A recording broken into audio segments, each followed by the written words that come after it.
cara sebagai regresor tambahan dalam bentuk variabel model regresi lag namanya. Jadi regresi spasial yang regresinya itu merupakan dari spasial, W-nya pembobotnya disebut dengan regresi lag. Lag itu adalah selang atau perbedaan lokasi. Dalam struktur kesalahannya, pasti kesalahannya itu E-nya itu harus 0. Jadi sebaran E-nya itu harus 0. Tidak sama dengan 0 kalau struktur. Tapi kalau awalnya, maka E-nya itu 0. Jadi kalau EI, sigma EI itu 0, sigma EJ itu 0. Tapi kalau sigma EI, EJ itu tidak sama dengan 0. Itu regresi spasial error-nya. Oke. Nah, model regresi spasial lag atau spasial lag model itu suatu ketika fokus perhatian penilaian keberadaan kekuatan interaksi spasial. Jadi di sini kekuatannya pada lag modelnya. Ini ditafsirkan sebagai ketergantungan spasial substansi dalam arti hubungan langsung dari spasial. Misalnya model yang menghubungkan spasial kompetisi tolak ukurnya. Jadi ini adalah regresi lag atau spasial lag-nya. Fokus perhatian adalah penilaian keberadaan kekuatan interaksi spasial. Jadi korelasi yang penting. EIJ-nya.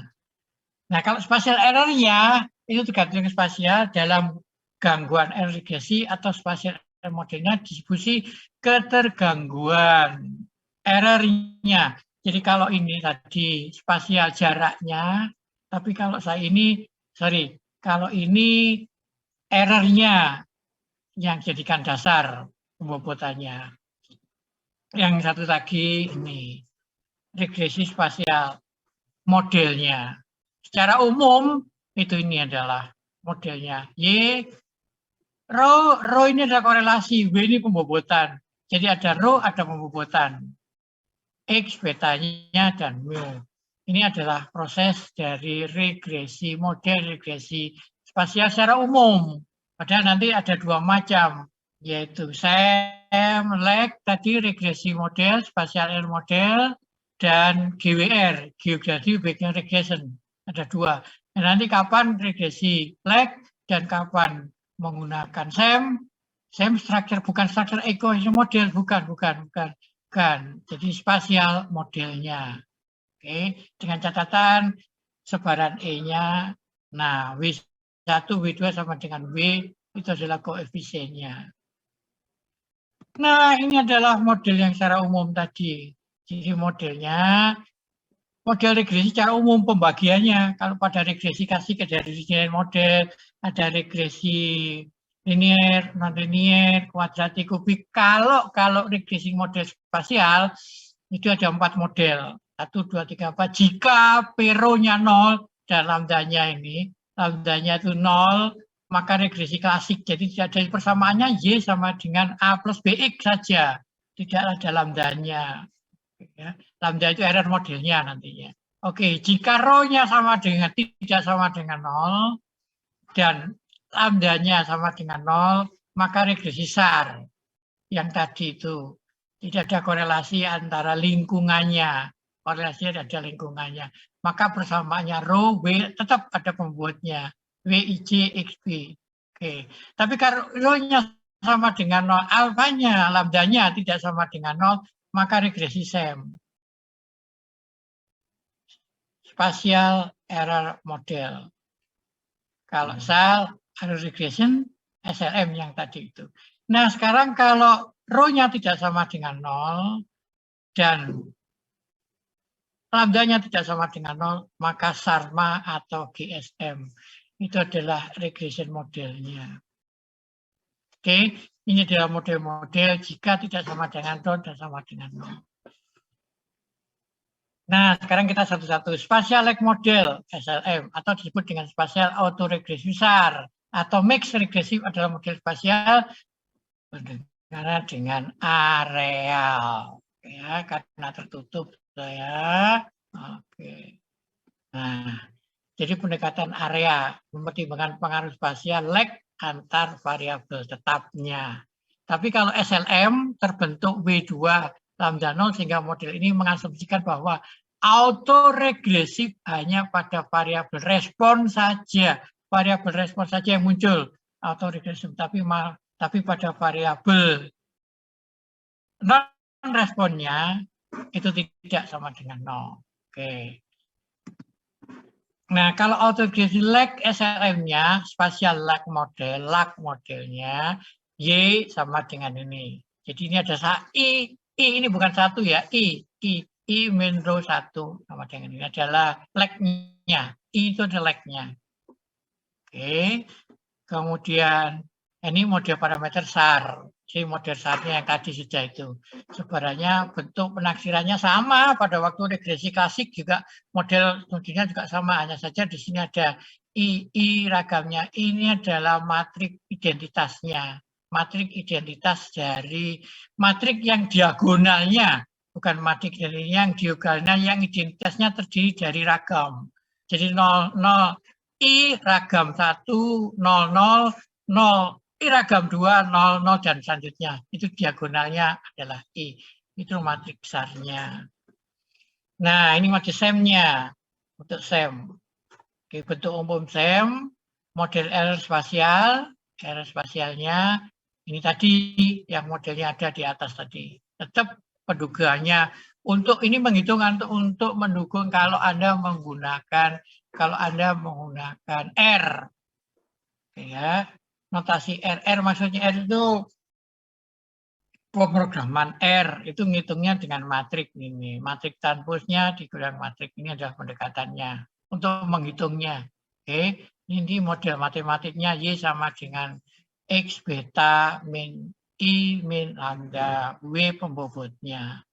Nah, ini adalah sarmanya. Ini merupakan pengembangan.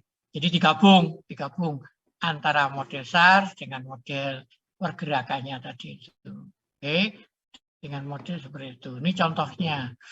Contoh SAR dengan geoda. Jadi data kemiskinan kabupaten di kota Medan.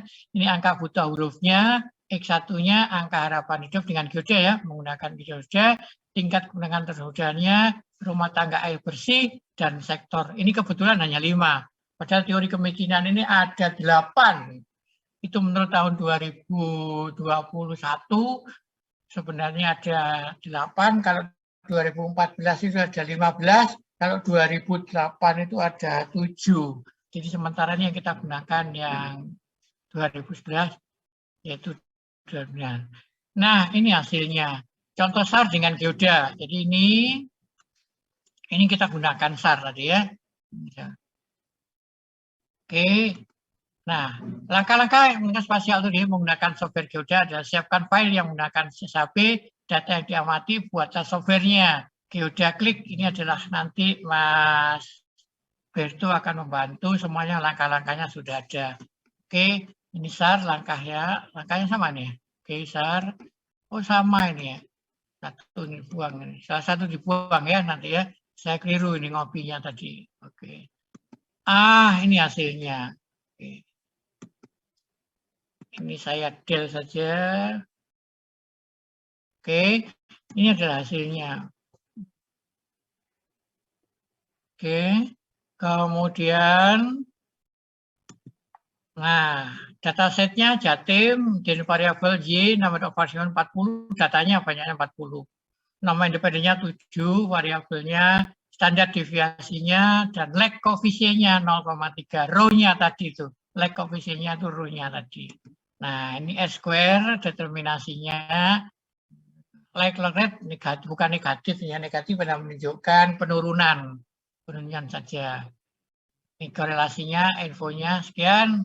Sigma adalah square-nya, sigma square-nya itu ragamnya 5 dan SC-nya 2. Nah, ini keluarannya. Ini persamaannya. Ini konstantanya regresi. Ini probabilitasnya, ini koefisiennya. Ini probabilitasnya itu kalau kita hitung itu individual, bukan all regression tapi by part.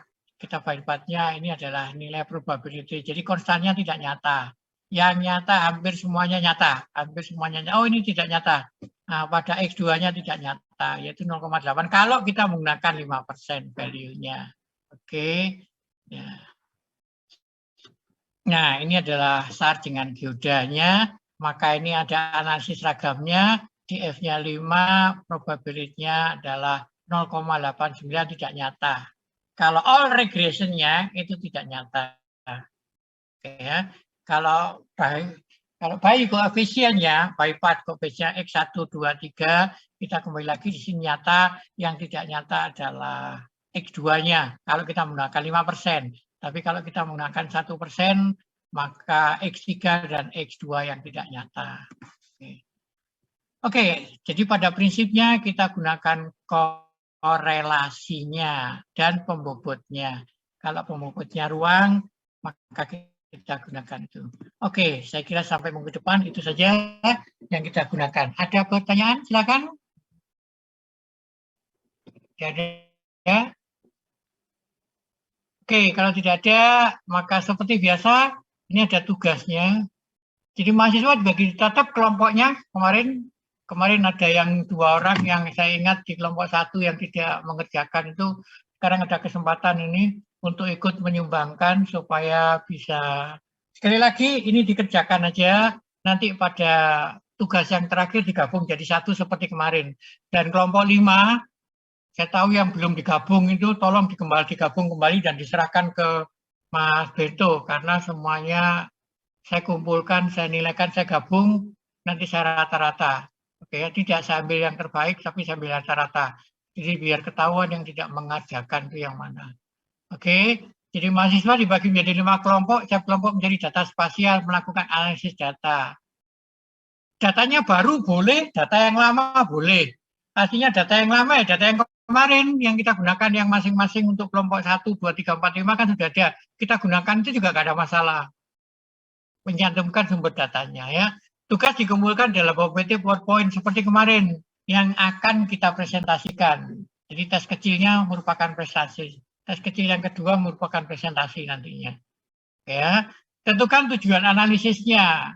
Nah, regresi tadi makanya kita gunakan untuk apa? Tulis sumber datanya dan metodenya. Metodenya menggunakan apa? Nah, metodenya itu ini, analisis kriging, spasial clustering, dan multi spasial. Ambil salah satu, jangan semuanya lah. Jangan semuanya. Kemudian apa kasarnya, apa kasemnya, apa labnya, apa salah satu dari yang sudah ada yang kita pelajari hari ini. Menggunakan software GeoTheory mendukung. Jadi maksudnya menggunakan R mengapa, menggunakan GeoD mengapa, ArcGIS mengapa, ArcGIS mengapa. Kemudian hasil dan pembahasannya seperti tadi yang sudah ada tadi hasilnya seperti ini. Tadi, nah kemudian dibahas dan disimpulkan serta daftar pustaka. Software analisis yang digunakan bisa R, bisa Geoda, bisa ArcGIS, bisa ArcView. Tugas dikumpulkan paling lambat dari Selasa jam 22 WIB melalui WA seperti biasa ke saya dan ke Mas Berto. Oke. Tugas akan dipresentasikan pada hari Rabu seperti biasa kelompok 1. Jadi kita ajak seperti kemarin. Karena seperti itu. Oke, itu adalah tugasnya. Oke, ada masalah? Ada masalah? Silakan. Ada permasalahan? Jadi tidak semuanya ya, tidak semua yang kita kerjakan, maka kita pilih aja, pilih saja salah satu dari analisis yang ada ini. Apakah Anda menggunakan yang jelas bukan regresi klasik ya, bukan. Apakah SAR, SLM, SEM atau SARMA atau GSM salah satu. Tujuannya itu apa? Apakah Anda menggunakan error-nya atau menggunakan logikanya. Tapi di dalam model analisis software-nya akan keluar semuanya di Geoda-nya ini. Oke, dengan langkah-langkah yang sudah ada. Oke, ada pertanyaan? Kalau tidak ada, saya stop screen.